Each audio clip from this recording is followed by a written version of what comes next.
Salve galera, meu nome é Otávio Luiz, esse é mais um Café no Sacolão. Hoje eu tô com minha amiga Jennifer Nascimento. Salve! Beleza? Primeiramente então, quem é você na nossa quebrada?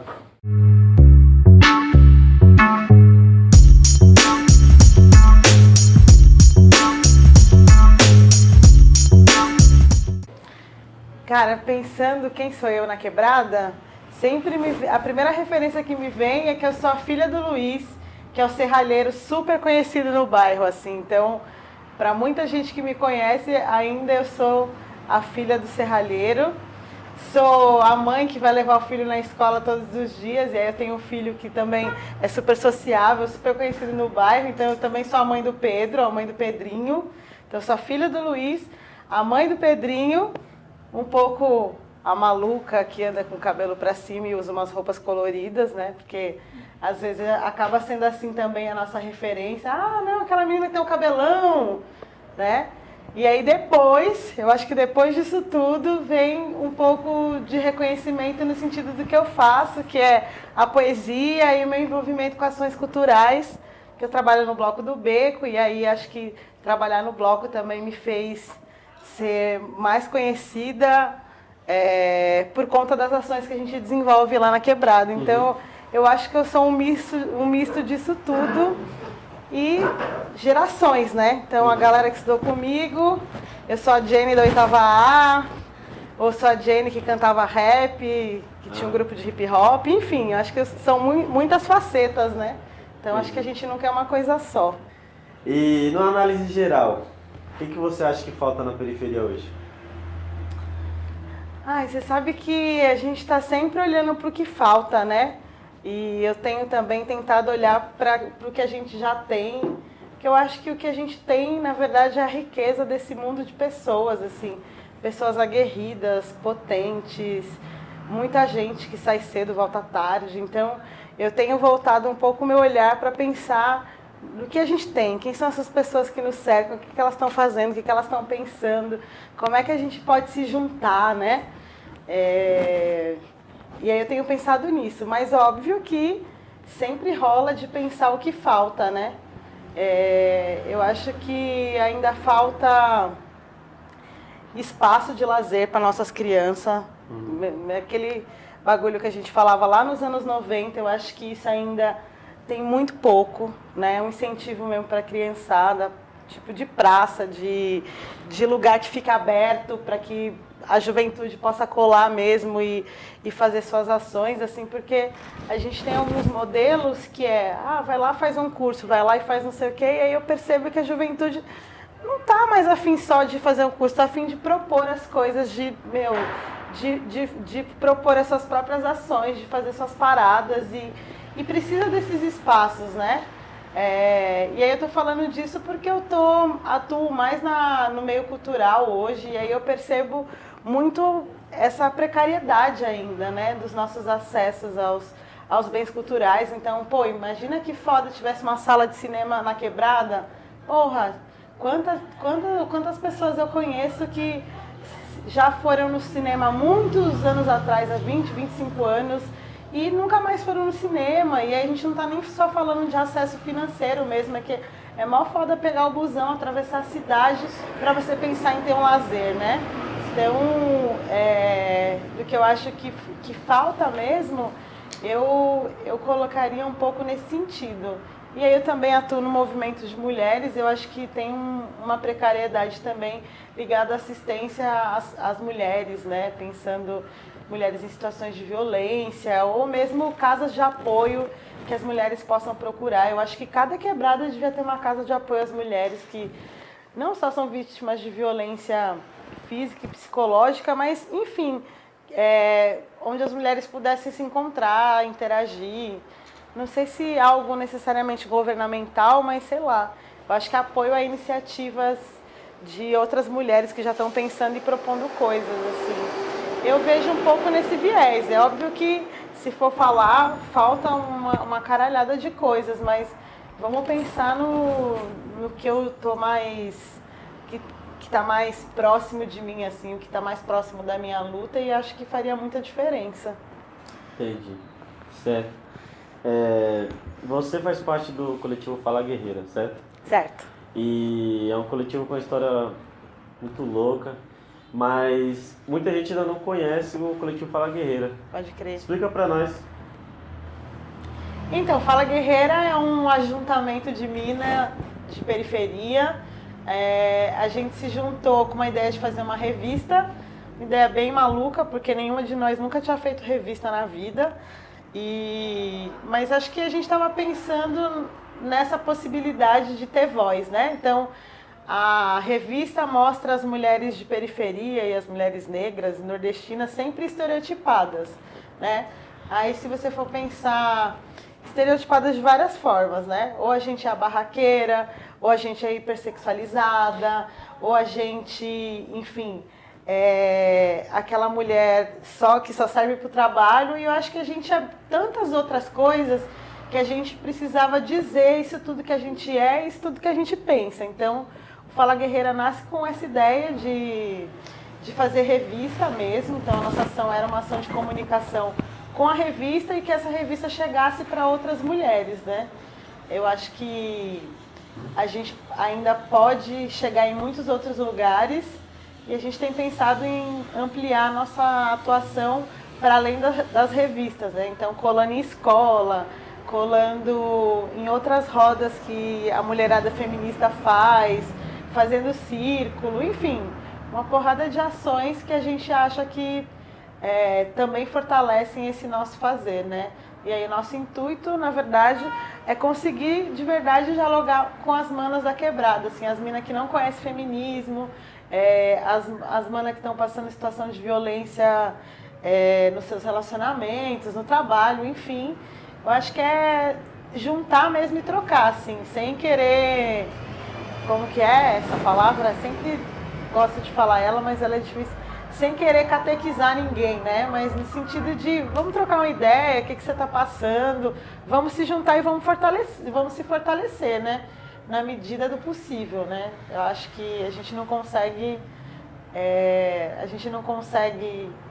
incidir sobre a vida de todas as mulheres e nem ter uma atuação tão direta, porque aí também tem a autonomia de cada um, de como cada um vai viver isso nas suas próprias histórias, mas eu acho que é por aí, o caminho é por aí e a gente está construindo, né? Tem 2 anos aí que a gente está nessa caminhada, já demos um rolezão por vários lugares e pensar que o nosso público é esse mesmo, das mulheres que trabalham, das meninas que estão novinhas, mas já estão passando várias fitas de machismo na escola, em vários lugares. Então, enfim, acho que fazendo da nossa vida também uma experiência de luta, né? Esse é o livro Terra Fértil, escrito pela Jennifer Nascimento. Explica pra nós qual a mensagem que você quis passar aqui e se a galera quiser comprar, onde acha. Bom, Terra Fértil é um fruto aí das minhas andanças nesse universo da poesia. Na verdade, eu comecei a frequentar saraus tem 10 anos, então acho que desde 2007 que eu comecei a ouvir poesia nessa cena. E aí comecei a experimentar escrever, então Terra Fértil é uma reunião de vários textos, de uns 5 anos de escrita. Foi lançado em 2014 e, enfim, é um livro que tem muito da identidade minha de rua, de ser uma mulher boêmia, de ser uma mulher preta, de ser de quebrada, de ter uma determinada linguagem e também é um livro que fala de amor, tá ligado? Acho que é muito importante falar de amor, porque a gente é sempre visto como, sei lá, né, pensando no estigma, a gente é periférico, então a gente é violento, ou a gente é o coitado, a gente tem tantos acúmulos aí de estereótipo, que eu acho que quando a gente consegue mostrar um pouco da nossa humanidade, assim, que a gente sente, a gente ama, a gente chora, eu acho que o livro é um pouco dessas reflexões aí minhas, e aí, Terra Fértil, porque, enfim, inspirado em Terra fértil como terra preta é a mente do vilão. Olha lá, vocês estão vindo de galachão. Peraí. Você não sabe. Corta essa parte, gente. E eu acho que chegar nesse nome terra fértil faz muito sentido, porque, para além de tudo que as pessoas dizem, esse território é terra fértil, né? Aqui onde eu tô, acho que várias quebradas têm essa mensagem a passar. Somos terra fértil, né? Nosso território é terra fértil e cada um de nós é terra fértil e a gente está aí para florescer, né? E, enfim, e aí outras cositas mais, aí eu deixo para quem tiver interesse e curiosidade em ler. Esse livro você pode adquirir diretamente comigo, produção autônoma, feita com o apoio do coletivo Mijiba, uma coletiva de mulheres negras que fortalece outras mulheres negras. Comigo, ou no Sacolão aqui com a Rita, ou lá no Bloco do Beco, ou se pá, dá para mandar pelo correio também. 20 golpes. 20 golpes. Essa arte aí, quem fez? Bom, o livro foi todo pensado por essa equipe da Mijiba, né? Então a arte é da Lucimara Penaforte, que é uma mina lá do Grajaú, puta desenhista mesmo, designer assim. A diagramação foi feita pela Nina Vieira e a revisão Deise Oliveira, prefácio e produção Elisandra Souza e Carmen Faustino. Elisandra também do Grajaú e Carmen Faustino aqui do Capão Campo Limpo. E é isso, o resultado deu nisso. Então uma equipe de mulheres aí pensando e produzindo, e só não deu, a gente só não sabe se foi mulher também lá na gráfica, que aí a gente perde o controle, né? Mas é isso, uma produção de mulher para mulher, não é Marisa, é Terra Fértil. Fala Guerreira é um coletivo de mulheres que tem de fato combater o machismo, de fato introduzir um trabalho de base na periferia, certo? E o que você acha, já que você faz isso, como é que devem ser as ações para combater o machismo na sociedade num todo e na periferia também, que é um mundo paralelo da cidade, né? Como é que você vê isso, as formas que devem ser feitas para ser combatido?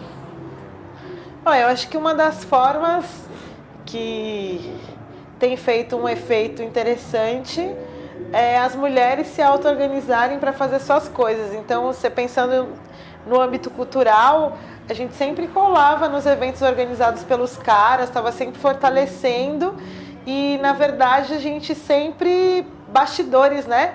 Então, a gente nunca aparecia e a gente nem se dava conta de que isso necessariamente era um problema, e isso tem a ver com o machismo aí que perdura há muito tempo e que isso também vai atravessar o meio cultural, mesmo que a gente ache que as pessoas são mais descoladas, etc e tal. Então, eu acho que as mulheres foram se organizar e batalhar pelo seu viés artístico, cultural, enfim. Eu acho que as mulheres estão aí na cena e eu acho que essa é uma forma de a gente enfrentar o machismo, que é ganhando corpo e fortalecimento entre nós. Então, a gente enfrenta o machismo mostrando a nossa cara e mostrando que o que a gente faz é bom, é de qualidade, tem força, né? Então, eu acho que a faceta do enfrentamento é um bagulho importante pra caralho, assim. A outra coisa que eu acho que é fundamental é que a gente esteja engajado em pensar numa educação não sexista, né? Então, se a gente separa desde muito cedo meninos de um lado e meninas do outro, qual é a brincadeira de menino e menina e como isso vai se desdobrando na adolescência, né? Que o cara que pega as minas é o fodão e a mina que fica com os caras é a vulgar, é a vadia, um monte de adjetivo ruim. Eu acho que a educação, né? A escola e as famílias, mas vamos pensar no papel da escola. A escola tem um papel de transformar a sociedade, né? Ainda que a gente saiba que essa escola não é a escola que a gente quer. E aí tem toda essa questão. Essa escola não é a escola que a gente quer, mas dentro dessa escola que a gente tem e não é o que a gente quer, o que a gente consegue fazer, né? Então, eu acho que educação é fundamental também, mas Eu acho que, velho, formas de enfrentar o machismo são várias, assim. Quando eu digo não para alguém que espera ouvir um sim, e eu digo não porque o corpo é meu e porque eu decido, isso também você está incidindo ali na educação, né?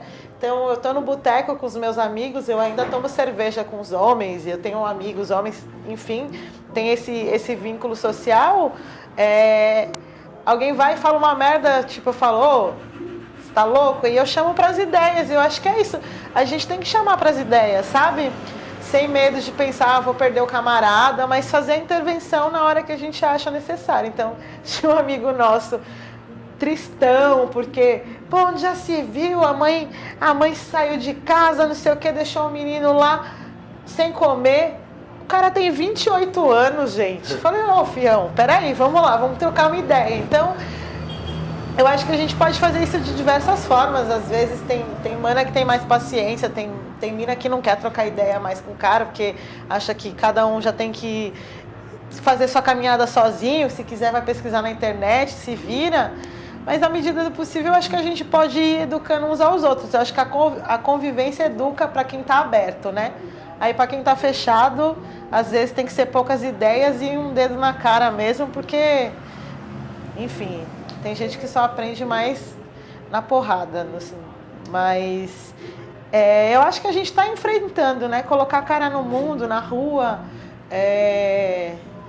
inclusive das formas mais arbitrárias, né? Quando a gente anda sozinho na rua, a gente está escolhendo não viver só dentro de casa, que o espaço das mulheres sempre foi esse.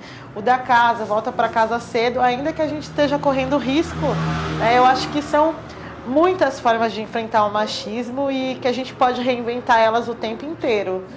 Então, enfim, aí cabe a cada um de nós ir encontrando onde pode atuar. Inclusive, eu acho que até os caras podem atuar nesse sentido também, se revendo, trocando ideia com os outros caras, né? Mas cada um escolhe com quem quer trampar. Então, no dia a dia mesmo, eu me preocupo mais em fortalecer as mulheres, porque eu acho que essa é uma forma acho que é a mais efetiva de você combater o machismo, quando você prepara as mulheres a dizer não, chega, basta, não dá mais, isso eu não quero, não vou aceitar, e se impor, né? Que a gente sempre, na nossa educação, a gente sempre aprendeu a ser submissa e que a gente precisava dizer sim para todas as vontades masculinas, e aí eu acho que, velho, vale a pena a gente se empoderar nesse sentido de eu escolho meu corpo, minhas regras e é isso, poucas ideias pros picareta e pros machistas. Certo. E na sua opinião, assim, a gente enfrenta um momento difícil na política brasileira, golpe, a periferia sempre sofrendo, né, essa reforma que está vindo da Previdência e tal. E qual a sua opinião? Qual a opinião da Jennifer referente a tudo isso? Vou baixar a cientista política aqui. Vamos lá. Eu tenho sentido tudo isso que está acontecendo refletindo diretamente no nosso bolso, né? Então, de verdade, assim, quando eu penso nessa situação toda, eu percebo que a linha do corte é sempre em nós, né? Então, a gente sente primeiro o preço caro das coisas, um negocinho que você podia ir ali, sei lá, um cinema, um negócio que você já tinha se acostumado, uma regalia, né? Que é tão comum para tantas pessoas e pra gente era um luxinho que a gente conquistou e de repente tá faltando para esses bagulho que é os bagulho mais simples, assim, né? Pensar mesmo no transporte, que tá caro pra caramba, então eu sempre penso, puta, será que vale eu ir? Porque a condição de ir, condição de voltar, né? Então tem esse aspecto muito prático de como a gente vai sentindo toda essa conjuntura na pele, né? De como a gente vai sentindo isso financeiramente e como a gente vai sentindo isso nas pessoas. Então eu percebo as pessoas muito mais ansiosas e aí é isso, porque cada dia é um dia, né? Então estamos naquela perspectiva de matar um leão por dia e isso deixa as pessoas mais tensas. Eu percebo isso também no desânimo, sabe? a gente vem aí cheio de força para lutar, para revolucionar, para transformar, e de repente todo esse cenário, como é algo que de fato a nossa geração nunca viveu, né? Que lembra um tempo sombrio aí da ditadura militar, enfim, de 64 até 84, assim. Eu acho que a gente está aprendendo a lidar com esses reflexos muito negativos desse tempo que a gente tem vivido, né? Depois de ter vivido alguns avanços, então pensar em retroceder é sempre difícil. Mas como eu tinha falado em um outro momento que você perguntou, assim, eu estou num momento bem descrente em relação à conjuntura dos partidos políticos, e aí mesmo pensando na esquerda, enfim, né, nessas utopias todas que a gente veio carregando, alimentando esse sonho, porque a esquerda ela não olha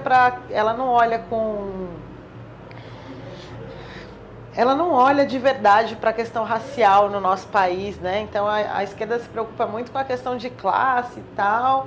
E eu acho que uma das questões fundamentais para entender o Brasil é a gente se debruçar sobre a questão do negro, né? Nós somos uma população majoritariamente preta, afrodescendente, né? E é a gente que está se fudendo, né?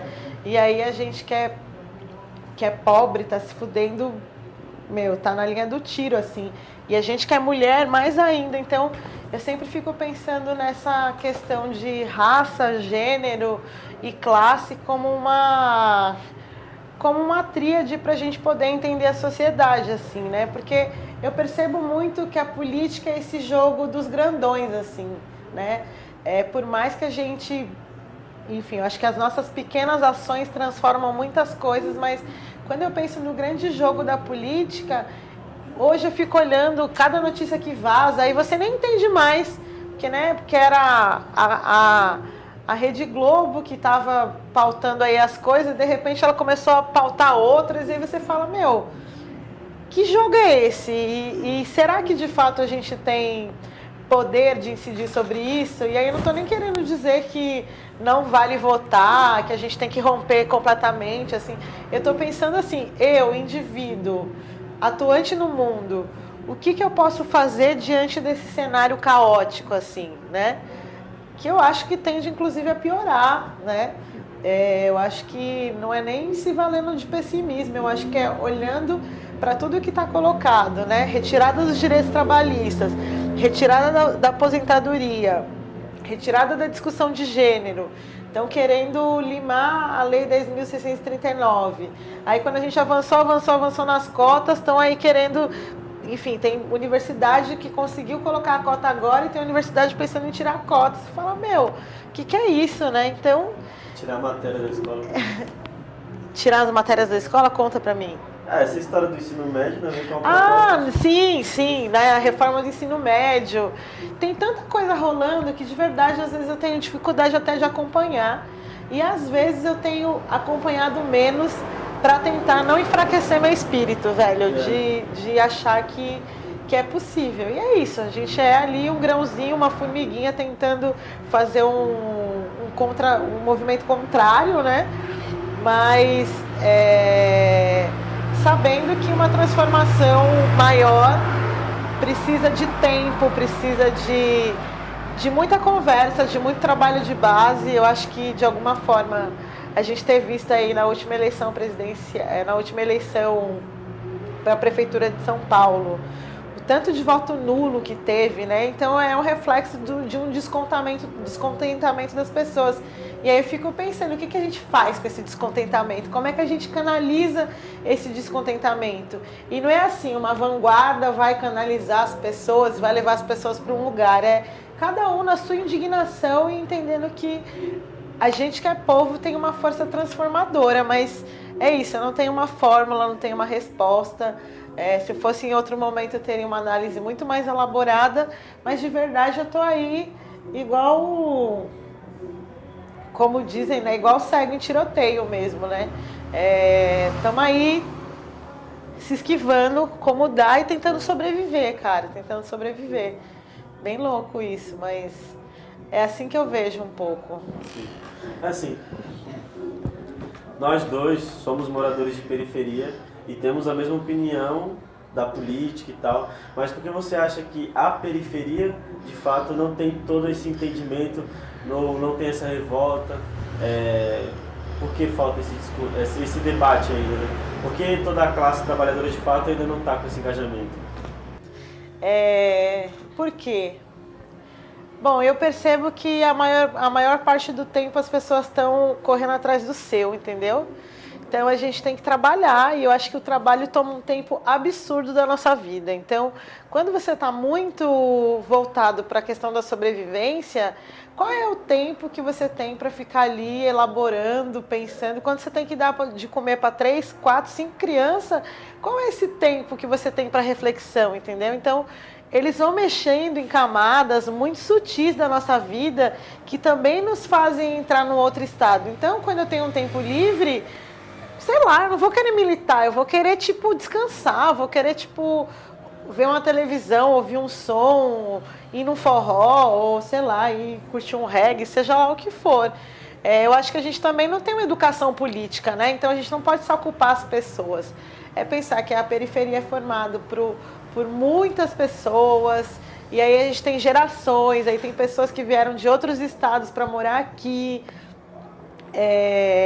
E essas pessoas, qual foi o acesso que essas pessoas tiveram também ao estudo formal? E ainda assim, aquelas que têm estudo formal, o estudo formal, pensando o que é a escola, não garante que a pessoa vire um cidadão crítico, né? Porque a escola é precarizada demais, assim, e aí acho que as pessoas vão reinventando suas trajetórias. É óbvio que é a gente que sente na pele, né? Agora vamos falar de espaços de cultura, né? Você trabalha num espaço muito simbólico aqui no Jardim Ibirapuera, Jardim São Luís, é o Bloco do Beco, né? Fala um pouco do Bloco do Beco e qual a importância de espaços como o Bloco do Beco na periferia. Bom, eu posso dizer que eu sou cria do Bloco do Beco, né? Então, 2006, falei lá no começo, meu pai serralheiro sentado no bar com o Luiz, que é fundador do Bloco, junto com a Carla, falou que minha filha estuda ciências sociais, e aí começou um burburinho e eu acabei indo conhecer o Bloco, assim. Acho que foi pelo Bloco que eu percebi, né? O quanto a quebrada era potente, assim. Não que eu não soubesse, mas eu acho que eu tinha um pouco isso, a periferia, não, porque nós. Mas eu acompanhei muito a cena do hip hop, e quando o hip hop deu uma esfriada, eu fiquei pensando, porra, sei lá, não sabia o que estava acontecendo. E aí, de repente, eu tinha sarau todos os dias, e aí conheci um monte de grupo de teatro, coletivos de mulheres negras, coletivo de circo, assim, um mundo de coisas que eu falei, nossa. Então, eu acho que espaços como o Bloco são espaços de resistência, né? O Bloco existe há 13 anos e o Bloco se preocupa e tem trilhado a sua trajetória nesse sentido de trabalhar arte, cultura e educação, né? E aí você pensar que na sua quebrada tem uma instituição autônoma que está pensando em arte, cultura e educação nesse sentido emancipatório mesmo, não de formar as pessoas ali quadradinho, mas de emancipar as pessoas e que as pessoas possam construir suas próprias trajetórias, né? Então, outro dia uma mina foi lá coletar uma entrevista nossa e ela falou, e a gente falou, e ela falou, cara, é muito louco isso que você está falando aí, porque eu sou uma das pessoas que passei por esse espaço, e porque eu passei nesse espaço, eu fui para tal lugar, em tal lugar eu conheci a universidade, e aí na universidade estou fazendo um trabalho justamente para falar sobre a periferia, sobre esses movimentos autônomos e esses espaços, e vocês nem sabiam que eu conhecia, e que foi através daqui que me possibilitou tudo isso, né? Que acho que a mina estava até falando disso, como a gente achava que ajudava os jovens. E aí eu fico pensando que a gente não ajuda, né? Nesse sentido de, estão precisando de ajuda, a gente vai te ajudar. A gente possibilita, às vezes, meios, assim, de que as pessoas possam descobrir o que elas gostam, o que elas querem. E eu acho que espaços como o Bloco são muito importantes, porque eu não preciso pedir uma autorização que vai mandar um ofício, que daqui não sei quantos dias eu vou planejar um evento. É do tipo, eu tô a fim de fazer tal coisa, tô pensando aqui em fazer fazer um encontro de dance hall com todo mundo que dança. Tem tal data? Tem. Então firmeza, vamos fazer. Quem vai divulgar? Não, vocês divulgam, a gente apoia. É isso. E acho que é isso, é a gente fomentar as iniciativas que as pessoas já têm, né? Sem ficar querendo fazer do nosso jeito, mas estar aberto para acolher os jeitos das pessoas, porque todos os jeitos juntos são muito melhores do que um jeito só, né? Não sei se eu falei direito, mas acho que, por hora, eu acho que essa é a parte mais importante. Mas a gente tem um trabalho com crianças, com adolescentes, a gente também tem diversas atividades para adultos, a gente abriga diversos coletivos, então o Fala Guerreira também se encontra no espaço do Bloco, o Tamo Vivo, o Baque Atitude, então são coletivos múltiplos e aí está aberto para todo mundo que quiser colar, que quiser conhecer. A gente está com um trabalho novo de mapear a quebrada, que é tudo que a gente tem lá no território, no Jardim Ibirapuera. Vamos entender o que é isso? Vamos entender em profundidade o que é esse território? Porque os boys sempre vêm para cá estudar nós e a gente não gosta disso. Então, por que a gente que é daqui não se apropria disso e fala, você quer saber do território? Então, vem falar com nós que nós está estudando o bagulho e nós somos daqui e a gente tem legitimidade para falar. Então, enfim, várias coisas em movimento. Certo, Jennifer. Então, para finalizar, qual a mensagem que você deixa para a juventude periférica? Eu boto uma fé na juventude, porque a juventude é resistência.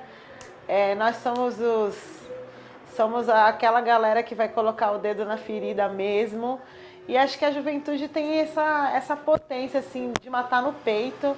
Então, acho que a gente nunca... Vocês, né? A gente... Olha eu, me considerando jovem. Já passei dessa idade, gente. Já tô com 33. Eu acho que a gente não perder essa sagacidade da juventude, né? Essa empáfia mesmo, essa coisa de botar o dedo na cara. E acho que a juventude é isso. A juventude reúne todo esse fervor, né? Então, ser uma juventude de periferia é uma puta responsa pra criançada que tá vindo aí, porque juventude é referência pra criançada que tá chegando. E eu acho que a gente tá de olho, nunca de chapéu atolado. A gente está conversando uns com os outros, a gente está se movimentando, a gente está de olho nas discussões da internet, a gente criar as nossas próprias redes, né? E a gente trocar ideia com aquele maninho que a gente acha que, não, alienado, aquele mano não tem umas ideias para trocar. A gente está em constante transformação. Então, hoje eu vi o relato de uma mina que 5 anos atrás, ela tirou uma foto com o Feliciano, né?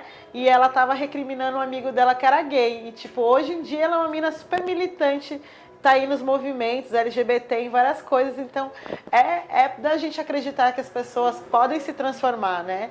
Então, a juventude é pé na porta, é resistência e a juventude é força, assim. Lembrar sempre que a gente vem de um povo muito aguerrido, né? Porque se a gente está aqui hoje, não é à toa. A gente tem aí nossos ancestrais, que foram muitos, que morreram, que lutaram.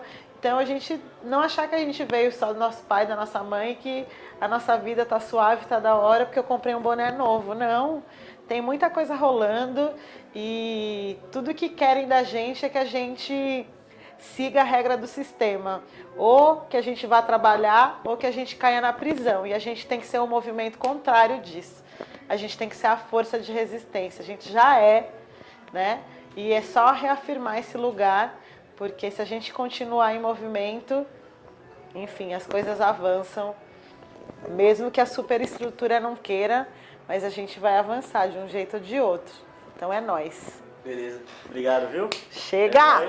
Esse é o livro da Jennifer. Quem quiser, dá um salvão nela que consegue. E esse é mais um Café no Sacolão.